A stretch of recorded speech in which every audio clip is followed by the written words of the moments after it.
AP deputy CM Janasena అధినేత పవన్ కళ్యాణ్ పట్ల ప్రధాని మోడీకి ఉన్న ప్రేమ వారిద్దరూ ఎదురుపడిన ప్రతిసారి వ్యక్తమవుతూనే ఉంది. ఢిల్లీ సీఎం రేఖా గుప్తా ప్రమాణ స్వీకారోత్సవంలో ప్రధాని నరేంద్ర మోడీ వేదికపై ఆహ్వానితులకు పరస్పర అభివాదం చేసే క్రమంలో పవన్ కళ్యాణ్ వద్దకు వెళ్లారు. పవన్ చేతిలో చెయ్యి వేసిన ప్రధాని మోడీ ఆప్యాయంగా పలకరించారు.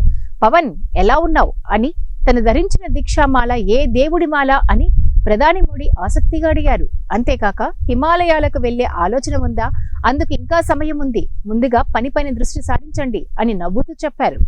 ప్రధాని మాటలతో వేదికపైన ఉన్న ప్రజా ప్రతినిధులంతా నవ్వారు.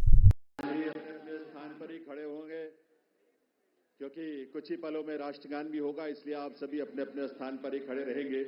ये अवसर ऐतिहासिक है दिल्ली की जनता के लिए, दिल्ली के लाखों करोड़ों परिवारों के लिए, लोगों के लिए आज एक स्वर्णिम युग की शुरुआत इस देश की राजधानी दिल्ली में हो रही है देवियों सज्जनों।